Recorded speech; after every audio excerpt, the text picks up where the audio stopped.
اعوذ باللہ من الشیطان الرجیم بسم اللہ الرحمن الرحیم ربی اغفر ورحم وانت خیر الراحمین۔ آج میں آپ کو دوزخ والوں کی قسموں کے بارے میں بتاؤں گی کہ ان لوگوں کے کیا گناہ ہوں گے اور جس کی وجہ سے یہ لوگ دوزخ میں ہانکے جائیں گے۔ پہلی قسم کے جو لوگ ہیں جن کے بارے میں آپ کو بتانے جا رہی ہوں وہ ہیں تکبر کرنے والے لوگ، متکبروں کا انجام۔ عمر بن شعیب رضی اللہ تعالیٰ عنہ اپنے والد سے اور وہ اپنے دادا سے روایت کرتے ہیں کہ رسول اللہ صلی اللہ تعالی علیہ وآلہ وسلم نے فرمایا ہے، قیامت کے دن تکبر کرنے والوں کو چھوٹی چھوٹی چیونٹیوں کی طرح جمع کیا جائے گا، مردوں کی صورت میں، یعنی ان کی شکل و صورت تو مردوں کی سی ہوگی لیکن جسم و جثہ چیونٹیوں کی مانند ہوگا۔ ذلت و خواری ان کو چاروں طرف سے گھیرے ہوئے ہوگی اور ان کو جہنم کے ایک قید خانہ کی طرف جس کا نام بولس ہے ہانکا جائے گا۔ ان کے اوپر آگوں کی آگ ہوگی اور ان کو دوزخیوں کا نچوڑ یعنی پیپ، خون، یہ چیزیں پلائی جائیں گی جس کا نام طینت الخبال ہے۔ دوسری قسم کے جو لوگ ہوں گے ان کو اللہ تعالیٰ دیکھ نہیں سکیں گے، یعنی ان کے کیا گناہ ہیں ہم دیکھتے ہیں، ہم سنتے ہیں کہ ان کے کیا گناہ ہیں کہ جس کی وجہ سے اللہ تعالیٰ ان لوگوں کو نہیں دیکھیں گے۔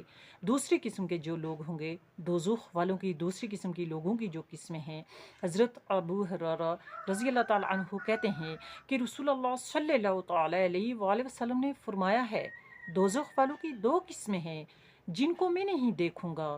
ایک تو وہ لوگ جن کے پاس گایوں کی دموں کی مانند اوڑے ہوں گے جن سے وہ لوگوں کو ماریں گے، اور دوسری وہ عورتیں جو بظاہر کپڑے پہنے ہوئے ہیں لیکن حقیقت میں ننگی ہیں، یعنی نہایت باریک کپڑا پہننے والی عورتیں اور لوگوں کے دلوں میں خواہش پیدا کرنے والی عورتیں، یعنی نہایت تکلف اور بناؤ اور سنگار سے رہنے والی عورتیں۔ ان کے سر، یعنی ان کے سر کی چوٹیاں ایسی بلند ہوں گی جیسے نجدی اونٹ کے کوہان۔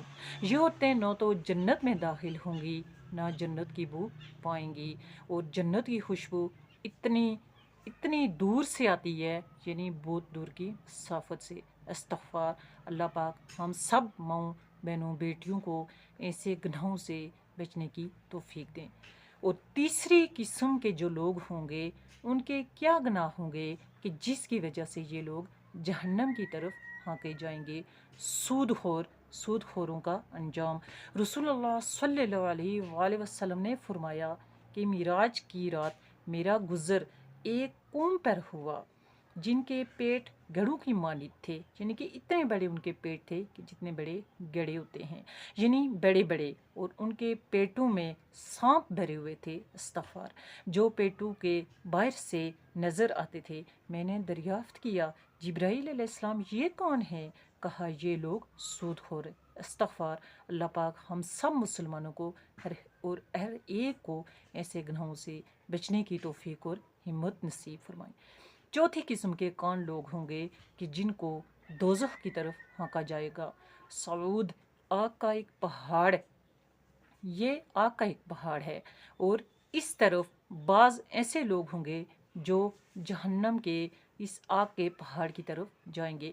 قرآن شریف میں ہے، ان قریب میں اس کو سعود پر چڑھاؤں گا جو دوزخ میں آگ کا پہاڑ ہے۔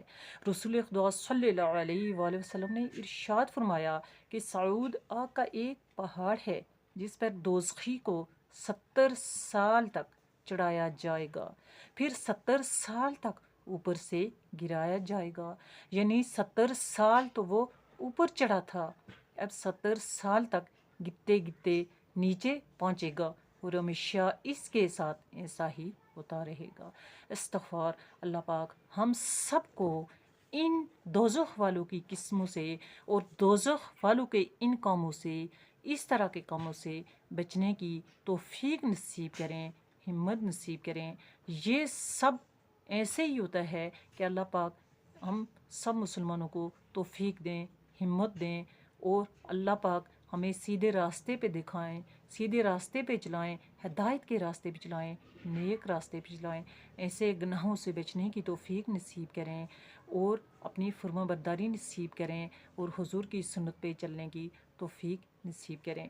اس طرح کی پیاری اسلامی معلومات کے لیے اور اس طرح کی اسلامی معلومات کو سننے کے لیے، آگے پہنچانے کے لیے میری اس چینل کو سبسکرائب کر لیں، تاکہ میری آنے والی جو بھی اس طرح کی جو اسلامی معلومات ہوتی ہیں وہ آپ تک پہنچتے رہیں۔ آپ ایسی معلومات کو آگے پہنچائیں اور صدقہ جاریہ کا ثواب حاصل کریں۔ السلام علیکم ورحمۃ اللہ وبرکاتہ و مغفرتہ۔